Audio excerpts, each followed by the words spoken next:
obsessed and motivated to continue building out our process just organically.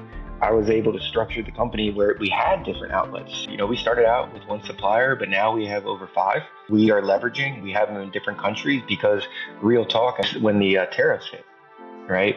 It was so funny because all opportunities we had in flight, they were like, hey, are you going to change your prices? And I had no idea what the hell they were talking about. It's like, no, we're not going to change our prices.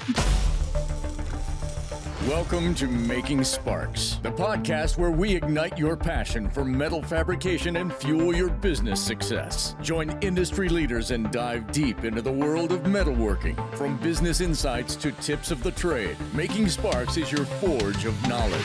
During each episode, discover success stories, innovative solutions, and expert interviews that light the path to business growth. Subscribe today and grow and improve your company, and let's make sparks fly together.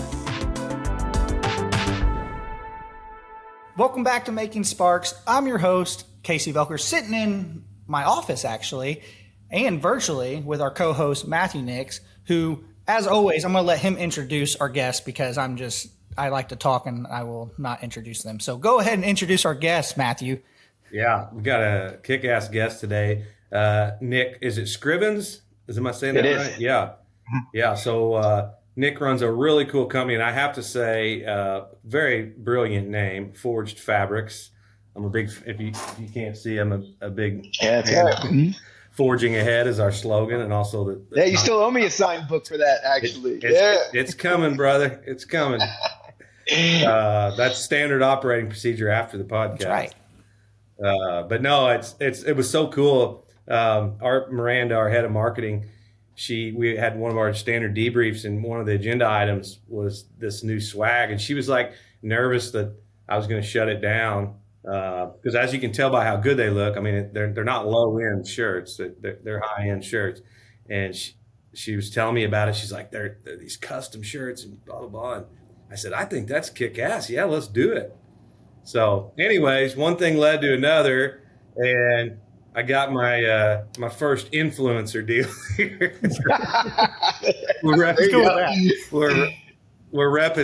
repping some kick-ass shirts. But no, in all seriousness, Nick and his guys back at Forged Fabrics, and your parent company is Forefathers, right? Forefathers. Yeah. So I know we'll get into all that, but they've got a great story, really cool, and that's kind of how I want to kick it off. You share your story, and I just want to set the table because I've got a lot of metal workers and fabricators here, and thinking, why in the hell do we have a apparel company on the podcast? But it's not your grandpa's apparel company, and I think it's a really cool story, and I think no matter what industry you're in, people are going to get some great takeaways from it. A teaser is that the reason they're on this podcast is that the shirts can tell a story for a manufacturer or a fabricator, but that's the teaser. That's the only teaser I'm going to give. Yeah. And we'll let Nick tell the whole story here. Yeah, the shirts can tell the story. Yeah. So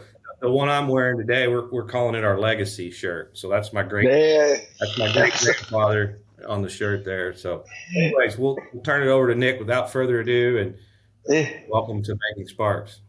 Yeah. Thanks for having me, guys. I'm totally pumped. And just to kind of kick it off, if your audience loves stories of just grinding and working hard for yourself and your family, hopefully there's a lot of content here that they can resonate with. So I'm just an average guy from Maryland. I went to school in Philadelphia. I had the pipe dream as a 5'11" white kid that I could play football, and that just was not true, just to say the least. So I ended up playing golf for the remainder of my tenure in college. And then I kind of came back home, got a cliche phone call from my best friend. He was like, yo, Scriv, you trying to move up to New York City? And at that time, 21, living in your parents' basement, slinging drinks at California Pizza Kitchen. What to my CPKers out there? It seemed like a good idea. I didn't have a job or anything or direction. So made the decision to roll up into Brooklyn with 2 of my best friends at the time, started mopping floors, cleaning toilets at this wine retail shop, where then at night kind of turned into a an event space, right? So I learned a lot about hospitality, taking care of others, managing different tasks, and doing the grunt work, taking out the trash. Uh, yeah, mopping floors, cleaning toilets for a couple years. Then seeked other opportunities in sales, and then after about 4.5 years, 5 years living in New York City, it was either gonna end up in a ditch or I had to make a move because New York City will eat you up, especially if you're living the life like we were. We were just adventurous and just wanted to kind of connect to people and enjoy life, right? So flipped a coin. It was either going to land on Arizona or Dallas. So obviously, 13 years ago, that coin, which I still have, landed on Dallas, and I've been here ever since. Then kind of going through the late 20s, early 30s, started kind of maturing a little bit. Met my wife in 2019. We got married February 1st, 2020 in Mexico. And it was kind of like the last party that the humankind will ever remember because everything kind of changed in March with COVID, right? So, like most people during that COVID and newlyweds, we ended up having our first daughter, or only daughter at the time, first kid, December 13th, 2020. So, then I guess transitioning into the 2021, I got not a cliche phone call, but a phone call from a childhood friend. He was like, "Hey, Scriv, I got an idea. I've grown my social media channel, Do Less Dad, for 100,000 followers. I failed miserably in drop shipping. I realized nobody wanted my bald head and mustache on, apparel or coffee mugs. So the idea is to really start out with high-end clothing that are focused on dadisms." And from that moment, just putzing around during COVID, faking it on your real job. And I was like, hey, this sounds like a pretty good idea. Let's go figure it out. So 2021 was all the Frankensteining together of the product. I remember during COVID, you couldn't go out. We were doing calls like this, but fitting calls, which I will always admit to the day I die, I have no business as an expert in the apparel industry. In fact, I don't even have an idea how these things are made still. But it was a lot of fun because it was unique. It was projects, right? And I was learning different skills. I was talking to different people that had different skill sets and experience. So more or less, it was just a really fun science project at the time. So as we kind of geared up into finally getting product, I'll never forget, remind you, the whole idea was, hey, we have 100,000 followers on this channel. We're going to kill it. We're going to kill it. So got product November 23rd at my house, turned like the lights on to the website, hey, we're going to be millionaires. That was the furthest thing from the truth, no doubt. It really was. We didn't have sales for the longest time. And we had no idea what was going on, but we did know that we put a lot of time and a lot of our finances, personal finances, into this bucket. And so, you look up at the sky, you drink a lot of whiskey, and you just pray to God that, your wife's not going to kill you. and so we ended up kind of finding a secret sauce with one of the memes that was getting viral into a lot of these Facebook groups that was driving a lot of attention. And with that, it became our Turf Dad, which is our staple still to this day, number one seller, which is just line stripes. So not only did we learn that there's a lot of passionate dads that love mowing their lawns in the world, but we had something. We kind of had a business. So 2022 or 2023, 2022 to 2023 kind of started, and it was really exciting, right? Because now we just had to learn more of the marketing and replicate that secret sauce of how do we get into these mortgage communities? Because again, we didn't have any finances to invest in marketing, into content made, stuff like that.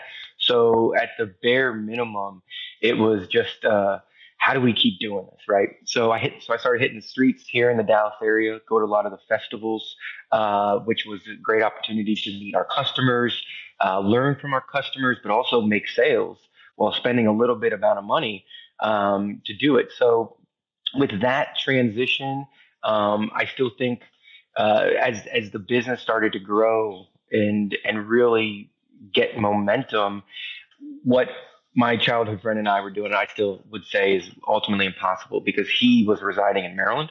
I was in Texas. The business was kind of always in Texas. So, long story short, we had to make a very tough decision early on in the business where I ended up buying them out, which was exciting but also scary because I'll admit, not only did I not know about apparel, but I had no idea how to run a business, right? So here I am, just an average IT sales guy, still maintaining my job. That am I even set to make it into this field? So not only was it buying it out, but then there was a lot of everybody in your network, your family and friends are like, yo, you shouldn't do this. You shouldn't do this. You don't have the money for it because, it was a significant buyout with a company that only had about $475,000 in sales. We had about $100,000 in credit card debt. We had 120 of inventory that we had to pay in February. And then I was like, hey, what the hell? Let's just throw a $75,000 buyout on top of all this at the same time. It just seemed like a pretty good idea. But then, kind of we went into 2023 realizing that I wasn't doing all the right things, whether it's strategically or financially. So I was forced to kind of get people in my network to look at my books because I had to raise money, right? And that was a huge exercise that I had no experience with. So as people were getting exposed to my numbers, my P&L, which I did not know how to spell when I first started this thing, they all said the same thing. They were like, "You're a good dude, cool story. You work really hard, but I'm not going to touch you with a 35-foot pole," right? Which made sense. They were right. Like, why would you do that, right? So as we transitioned from Q4 to Q1 of 2024, we had to lay it all on the line. You talk to your wife, how did we get through it? Because there was no turning back, right? There was no, hey, phone a friend for some help. Like those things don't exist. I had taken out about 3, 4, 5 different loan shark loans. I think I had about 6 credit cards, just faking it till you make it, right? One loan was paying for this loan, and then eventually, with the only opportunity I had, to take out my 401k in February, and literally, you just roll the dice. You look up at the sky, you drink your whiskey, and you say, "God, you got me," because I'll keep working hard if you got me. And, that really was kind of the last Hail Mary. But what we were fortunate about was that we did learn quick that there was an appetite into the B2B world where Forged Fabrics was kind of born. So Forefathers was the genesis and the foundation of what we learned on how to manufacture, maintain quality of our product, while now adopting its experience of the design, the storytelling, which Casey had brought up. So, all last year it was getting your ducks in a row. And this year has been totally surreal, as you probably can't tell, but not only did I have my daughter 2020, I had my son 18 months the day after that. I maintained a full-time job. And then last year, 2024, I quit my sales job and eventually rolled with Forefathers and Forged Fabric solely. And about April 1st, we finally got out of my house, got out of my garage, got out of my closets, got out of my office, and we finally got our first location. So we're here just eyes wide open and seeking opportunity to get better. But sorry for the long-winded explanation on who we are, but hopefully you guys can chop that up and make it look good. Hey guys, it's Nick from Making Chips, and I gotta tell you about our new show, Lights Out. When someone talks about being lights out, what comes to mind? For me, it's Michael Jordan. He's got the ball, the game's on the line. Or it's Leo Messi taking that ball up to take a penalty in a penalty shootout. These guys are elite and they're unstoppable, and you just know they're not going to miss. But I also think about the technology, automation, process, and most importantly, the mindset of the manufacturing leaders with the best shops in the world. Every episode will equip and inspire you to run lights out so you can sleep soundly while your shop never stops. Because we all know, if you're not making chips, you're not making money. So check out the new Lights Out podcast by Making Chips. I will see you there.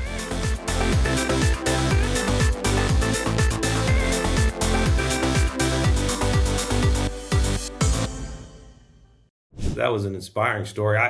I was a fan of the product and the story before, but I'm sold now. I mean, that's incredible. That's what it's all about. I mean, that's really awesome. Yeah, and I can relate, by the way, and I think a lot of our listeners can with how you so eloquently put it.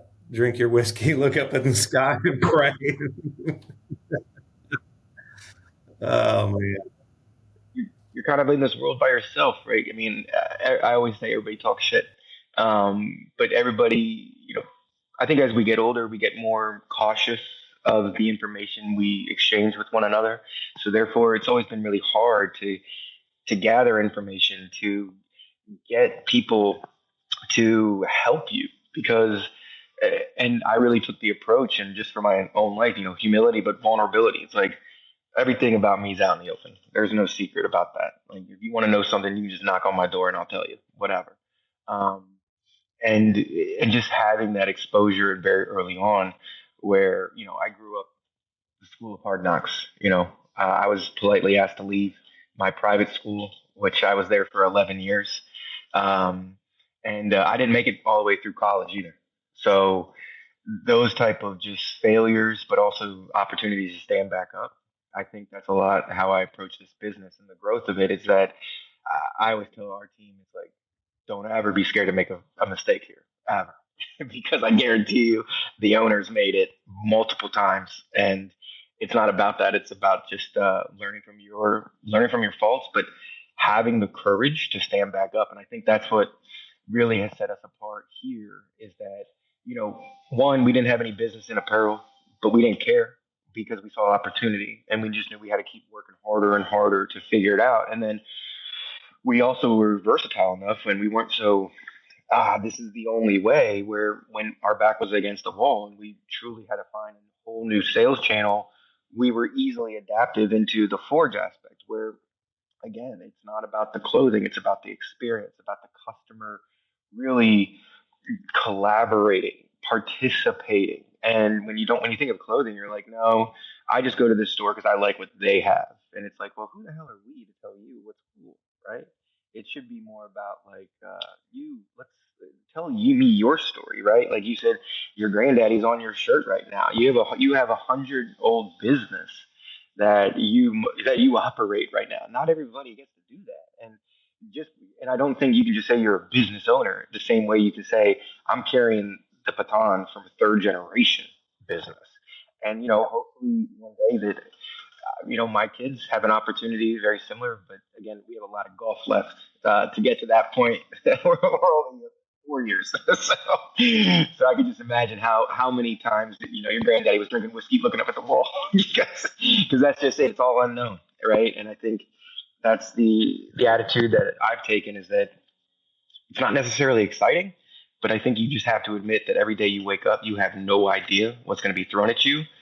You just got to have to figure it out. Yeah.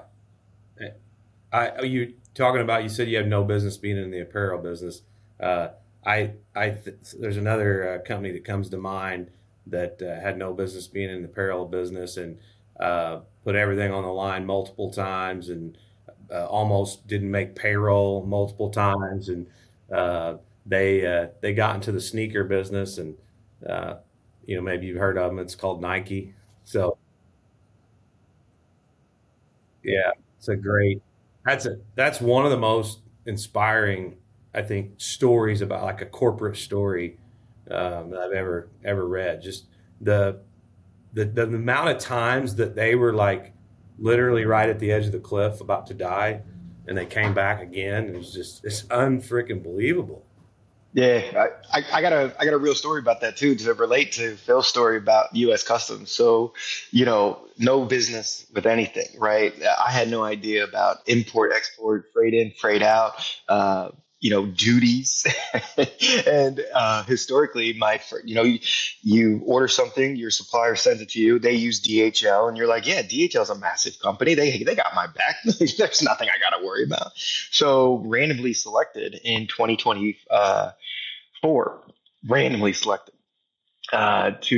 I got audited for fathers, and the U.S. Customs was like, hey, we need all your paperwork that is pertaining to your imports from your supplier. And not only did DHL not even tell me, but then there was a timeline that I had to provide all these papers. Next thing I know, I had no idea that I had to ask my supplier for papers, didn't get the papers, eventually got thrown on U.S. sanctions, where last year around July or June, July, I had about over 150 boxes of inventory just sitting on the docks until I had to pay $57,000 in fees to release the sanctions, not to mention the $10,000 I had to pay for the lawyer to educate me on what.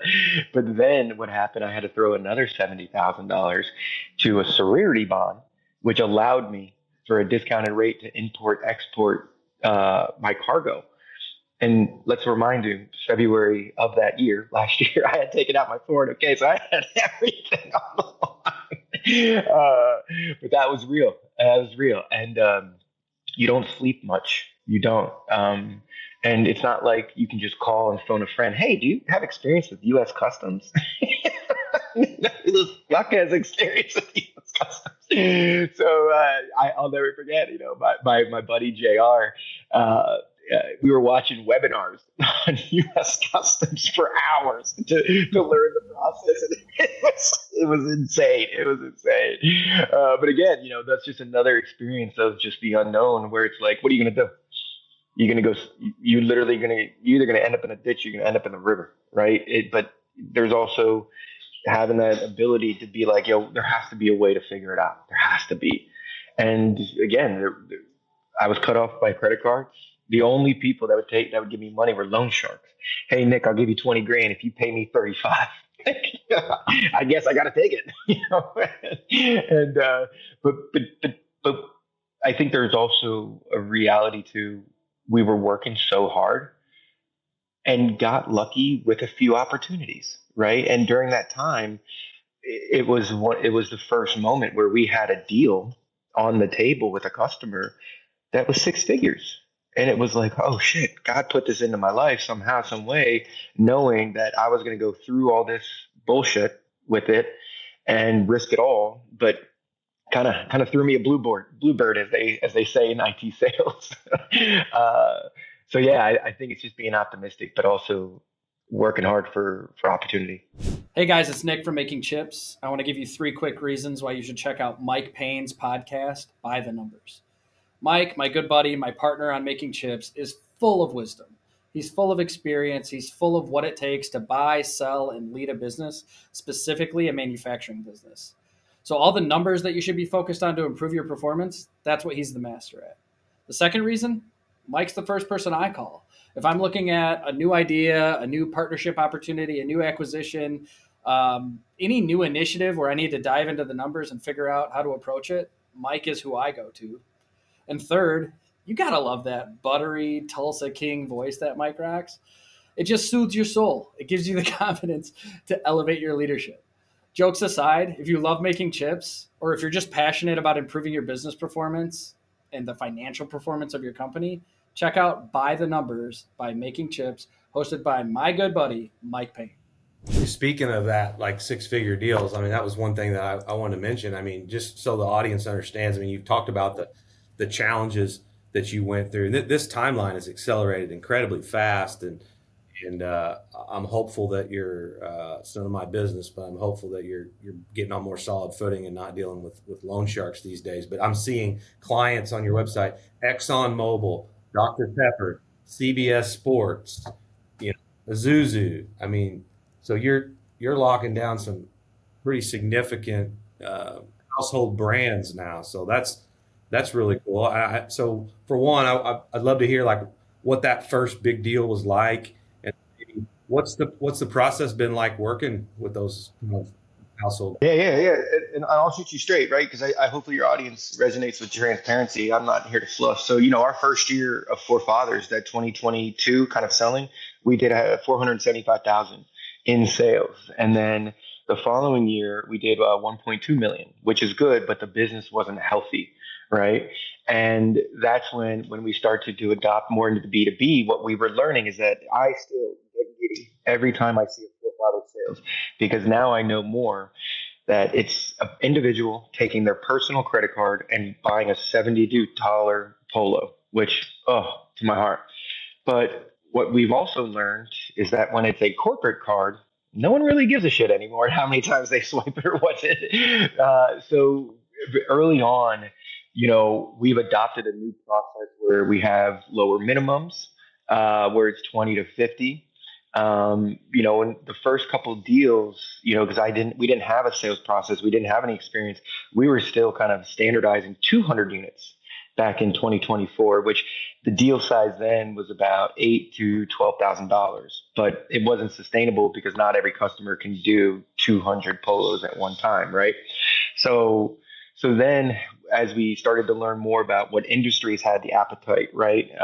What type of customers were looking for this new thing, because I will still say this, is that we're not doing anything differently, right?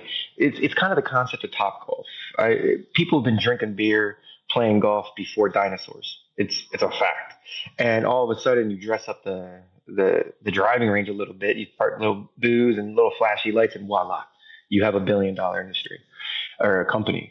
And we've now, like I said, maintained that same quality while learning what type of experience people want. They do want to tell their story. People do want to vocalize what makes them unique. They do want to put their granddaddy on a polo because it signals that it is a third generation. We have been around. We're not going anywhere. And I think there's a lot lost when you're wearing a polo like Casey over here, where it's just solid, mundane with a logo, because it is outdated. It does make people feel like a branded cow on a farm, and all those polos end up at the bottom of the ocean or outer space. And there is absolutely no one who's going to wear that on the weekends, because what are they truly celebrating? They're just celebrating a name. Well, if you think about our designs and the stories that we tell, it's the actual buildings, it's the formulas, it's the machines, it's the actual hard hats, it's the forklifts, it's the helicopters that they drive and operate, it's the railroads that they build, it's the locations that they service, right? So my analogy or scenario I tell people is that everybody onboards a Southwest flight. Got your headphones on, you're drinking a beer, you're like, oh, where's that person from? And you're going, and if you just have the logo, it's like, oh, it's a work polo. That guy's just traveling. He'll be back on, Monday to Thursday. He's going to see a client. But if it's a more mysterious, captivating, antagonistic, those old ladies are going to come up to your sales reps and be like, hey, why do you have this person in your design? Hey, why is he hitting a steel in your design? You're opening up the conversation to be more organic, where your sales rep is less defensive and can have these conversations articulating things. Hey, we've been around for over 100 years. This is the person who started it. This is what we do. So again, it's that storytelling throughout the designs of where we really are telling more of the Exxon. If you go ahead and go look at that Exxon design, it's not just like a gas station. It's like battleships, which is totally unique. That Tyndall one, not only are those the exact buildings that Tyndall built, but there's actually a portion of the cement formula in that they roll out company wide. And if you're a staff member, knowing that you've participated building and making that concrete, think about how much more that resonates so when you go to that birthday party or that barbecue on the weekend, you're like, you know what? Fuck it. This is my work polo, but this is who I am as a person. So that's what we really are trying to capture in that lightning right now with Forge. Is just because you're in construction doesn't mean you're just like every other construction company. Just like you're in steel or cement, or if you're in IT security and healthcare, finance, everybody has their unique DNA. And I think that's what our business really thrives on, is that opportunity to tell people's story. Yeah. Awesome. Two things that stick out to me there. One is a shirt that opens up conversation. So if you're thinking about truly from a sales aspect of opening up conversation, I think that's super cool. The other thing is a very simple thing. Would somebody wear it on the weekend, right? And I've always been, with our apparel, I've always been big about like spend the extra money and get something that people will wear. I don't want to spend $10 on a hat that goes on the hat rack or the closet. I want to spend $20 or $30 on a hat that people will wear, just as an example. So just something maybe for people to think about. I do want to pivot the conversation to manufacturing, but we're a manufacturing oriented podcast, and I think our audience would find it really interesting, and that apparel, the manufacturing of apparel, I think we all know for the most part that's not done in the U.S. It's a mysterious world out there. You're importing. Just walk us through. Give us a 5-minute cliff notes of, I want to start an apparel company. I got to go out. And by the way, these are really high quality. Like the collar is really stiff on them. The materials, it's like the performance material. It feels like they're going to hold up nice in the washing machine. So you had to go out and find a high quality product and source it and get it custom made. And just walk us through what something like that looks like. I think that's really interesting. Yeah, like, and that truly is the business, right? And because that is the totally unknown. It's how do you go ahead and make this thing? Who do you rely on to make the quality? Who can you continuously rely on to deliver that high end quality each and every time you put an order in? And originally, I'll never forget. First, you start in Alibaba, right? And mind you, that there was no Chat GPT where you can just type in these things and get all these answers. It was Alibaba. Then it was, hey. Then there was a few applications you could type in a URL to a competitor, and then they would show the customs port in, port out, what companies. So then you get a bunch of these samples. Originally, you start with China, and then you're like, hey, this isn't the high end quality that we're going for. So then you start ordering from your competitors, and then start looking in the interior of the tags, start feeling the fabric, learning from what countries are they manufacturing from. So then reached out to some of the high end, like a Peter Millar, Johnny O, Roback, those are all brands I love, by the way.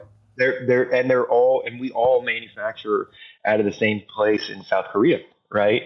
And that was really good to really learn from the ground level of what's turn and burn product, like cheap products. What do those feel like? What do those look like? Where do you go get them? Okay, great.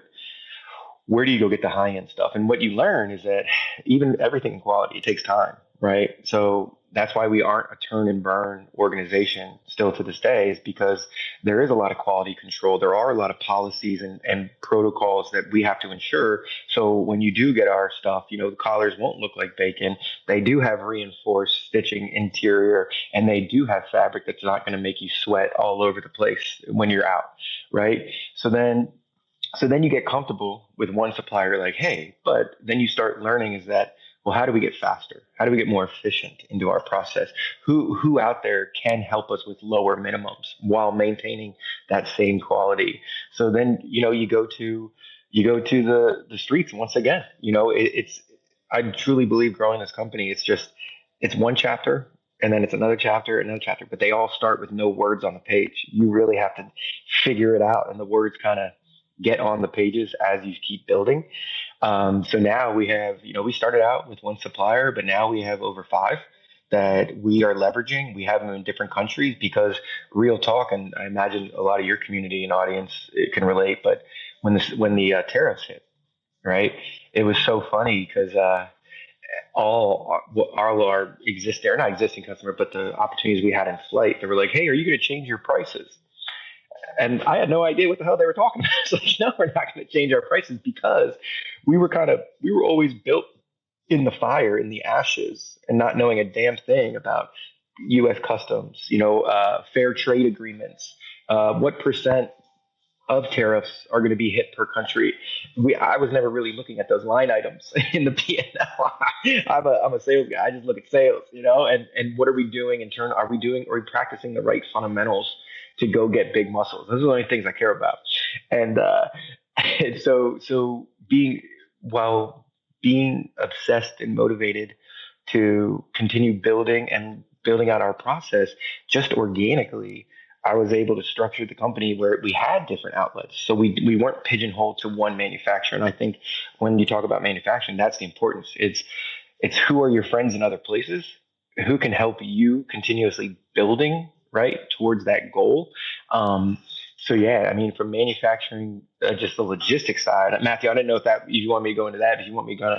Yeah, no, that's helpful. Yeah. And so now I assume you're bringing in, like this shirt, for example, you brought this shirt in to the U.S. and it's a black material. And then you have a process are you actually having So all our product gets shipped to us as it's final. Whether you want embroidery, sublimation print with your logos, everything, the bags, the cards, all that is done at our suppliers. We actually today, ironically enough, we're about to inherit about 52 boxes, which is about, I think it's anywhere from probably 35 to 40 different customers.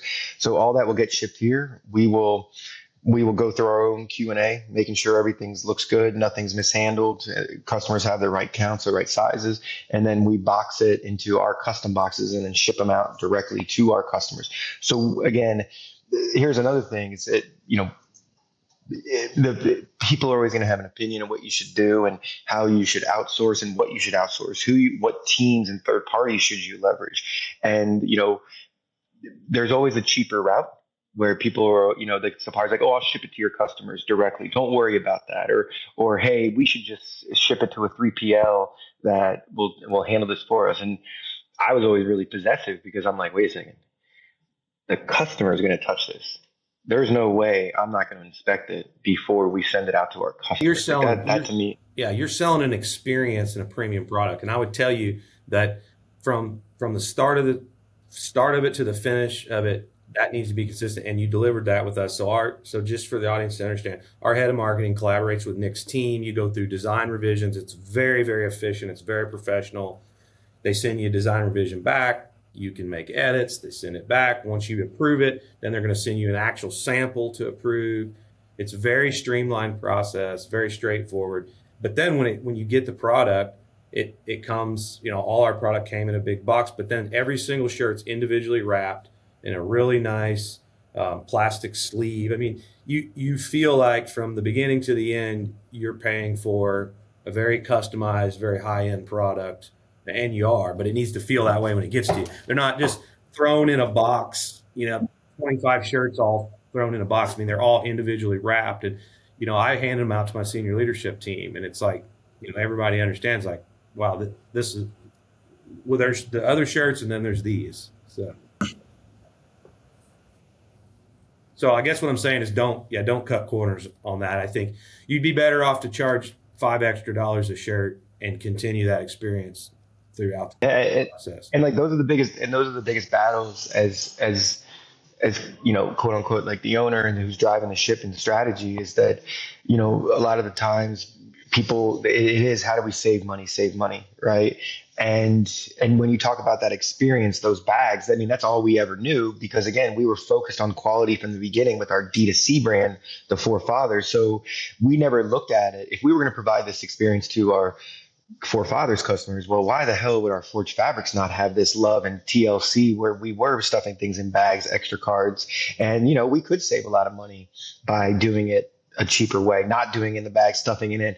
Then you talk a lot about that design experience. Our competitors, if you go to their websites, it's like, hey, upload your logo and we'll do something. It's like, what is that, right? And that's where we want to learn more of the DNA of what makes the customers unique. It is human designers that all reside in the United States. They're on the email threads. They make their availability to get on calls with you because we want you to feel that love. Right. We want you to feel like if you're in our community that you are going to be treated right because we know we're not cheap. We know that. But we're very confident in the value that we provide back to our customers, that it is aligned with our price point. Yeah, I totally agree. Casey, we're coming up on the end of time here. What questions do you have? Oh, not much. I was just listening. It was a pretty good story. I will say, I think our listeners, like one of the benefits of having you, Nick, on the podcast is, they may think like, why should we invest in, like, why should I not buy this Amazon shirt and embroider it? I mean, I used a local embroidery and stuff like that, but like, why should I take the time to invest in telling my story? Like for me, what Matthew's wearing, it's kind of funny, is what Matthew's wearing is actually something I would probably wear. And Matthew probably would not wear as much because I'm allowed, or I wear bright orange shirts all the time, things like that. But like like fabricators and stuff, they're a little more, they're loud, but not like loud with what they wear. Like why do you think, Nick, they should be investing in that storytelling? Yeah, the humane answer, I guess, is that if people actually knew all the power and energy it takes to manufacture any product in this world, if you really care about the world, you shouldn't be making a product that's for a one-time use, or you're just going to wear it when you're told, and it's going to end up, because those every product ends up at the bottom of the ocean or outer space. It's just a fact. So therefore, it's our goal and it's our responsibility to ensure that whatever we do make from a forefathers and forged fabric, it's long term, just like the partnerships that we love. It's not, we're not here to turn and burn, take your money and see you later. We're in this for the long haul, for long term trusted partnerships with our customers. And I think that is exactly why customers should invest more. Is that, sure, you can go get a cheaper polo, no doubt. Like, I'm not sitting here saying if you don't, but you're just going to be throwing that away. So if you do want things of quality, like, why are the best cars very rare to why are they expensive? Why do you never see them in car shops? Because it takes time. They have the best products into that car to have it run faster, longer for their customers. And I think that, the B2B side, the customers, it's more of our job to re-educate the behavior, because people just assume it's drop shipping, right? Those Nike polos, Under Armour polos, those are 2-3 years old. They're just solid colors. And then you go to your local embroidery shop and they're like, hey, just put my logo on it. There's nothing creative about that, nothing special about that. So if you do have 30 days, 45 days to wait for our product, yeah, come on in. The water's warm, because it does take time to learn how to recreate that design. And then it does take time, as Matthew explained, we do send, swatches for approval before we even go to production, because that's how accountable we want to be, is that when you do invest in us, that you're going to get the product exactly the way you've been envisioning it from the break. There are no aha moments here. And if we do make mistakes, I mean, we do put our name on everything we do, so we have integrity, and we own the mistake and then we solve it, which I think hopefully is the foundation of the virtues and values that this business will grow on, and hopefully one day be 100 years old. Yeah, I hope so too. You talk about just what it takes to build things that the average person doesn't understand, and I talk about that all the time. It's one of the things that I'm so fortunate for in our industry. I get to go in, our customers make things, everything. And I get to go into these customers and see how they make things. And what I would say is that I think that's something that our society could stand to be better educated and appreciate, like, how it's made. So if you're listening to the podcast and you run a fabrication company or any other manufacturing, you make really cool stuff, you can tell your story on your shirt. So we have another shirt getting ready to come out that's called Tools of the Trade, and it's going to have all the tools that we use for how we provide the products and services that we provide to our customers. We've got a hashtag slogan we use on social media all the time called Work That Matters. I'm really big on promoting this idea of work that matters within our company. So that little hashtag is going to be built into the colors, built into the pattern. And I'm already envisioning another round of shirts that's going to be focused more on the customers we serve. So like this one's all about our history. The one we're doing now is about tools of the trade. So I'm envisioning my blue collar trades guys, when they go to the barbecue on Saturday, like they're going to wear a really slick polo. None of their other blue collar buddies have anything like that. And then the next one's going to be very customer centric. So now we've got a great giveaway. Like you can give this really high end polo out and it's all customer centric and real subtly in the pattern, right? There's something about our company. And so there's all these ways you can be creative. And your team will probably want to wear that too, because they're like, at like, that's actually a really good example of, how often we do videos with Nix and they're like driving down like, hey, we helped build that structure. We helped paint that building or that roof or whatever. Well, now they're gonna have it on their shirt and they can go in and say, hey, we build these things. Did you know that we build these things? We build these things. Like, that's kind of cool. Yeah. Yeah, and that's beautiful because like one thing that pisses me off in life is like when you ask somebody, it's like, what do you do for a living? I'm a finance guy, or I'm a doctor. Yeah. Or instead, there's a power plant smokestack on my shirt, and I could say, listen, did you understand, how much of your electric cars or your data center was powered by this power plant that I did XYZ to keep that son of a bitch running, Now that's just a totally different conversation. Instead of oh, I'm a painter, I'm a welder. It's like, no, what does that mean? Yeah. You know, like, how do we not educate each other on what people do? And like, again, like, I don't want to get, as I know we're coming up on time, but like, you know, if you're not, you know, what do your parents say back then? You got to be a doctor, you got to be a lawyer, you know, and it's like, well shit, well, what do those things even mean? But, and that's what the beauty of this job that I have right now is to learn from so many different businesses out there. I'm just always amazed how people make money. And if anybody's listening and you're contemplating what path is your path, like, figure that out, but also know there's so many different ways to make money, make a living, be happy, and being able to articulate back to your friends, your family, you know, your kids of what you do, because, you know, it was so funny. And I'll be real. You know, I have a little kid, he's a knucklehead, and he, just like every other little kid, wants to be a construction worker. And originally it's like, no, you're not going to be a construction worker. Like, those people don't make a lot of money. I've been doing this for a year and a half now. My son better be a fucking you know who's buying all the shirts, huh? You just learn. And like, you know, we had no idea that there's 17 different hard hats that mean different things. We had no idea there's 7 forklifts that operate warehouses differently. But that's the amazing. And I think that you get so pigeonholed and stagnant in corporate world. Just like, this is your job, this is what we're going to pay, here's your role and responsibilities. And like, unfortunately, a lot of people that have a lot of skills and a lot of appetite to figure things out, they get sucked into that world. And no joke, it is the hardest fucking thing to break that bubble to get out of it, right? How do you know if I'm out of it yet? But I do know that even though it's a kick to the face every day growing this thing, it's fascinating to meet people like yourselves, talk to people, learn from them. And it really is probably, if not the best part of the job, it's 1A, 1B of the job for sure.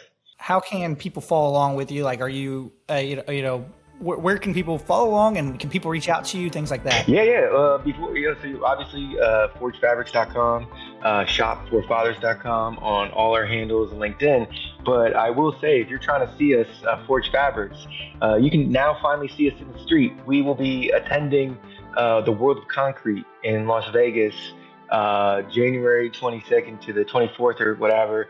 We could not be more excited for the opportunity to, one, just be out in the street. The whole time here, we're behind computers, and that's not exactly my habitat. I think people in streets are kind of where my wheelhouse resides.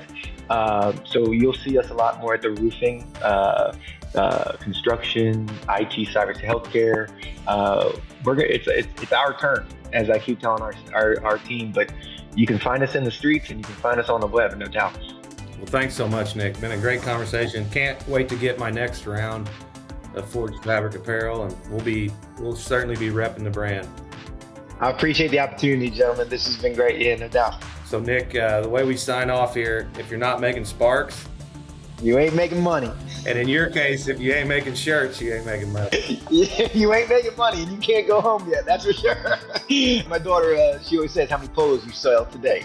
So, yeah. I love it, man. I love it. Well, keep up the great work, man. We'll be cheering for you. I appreciate it. Hey, Jim. Thank you so much.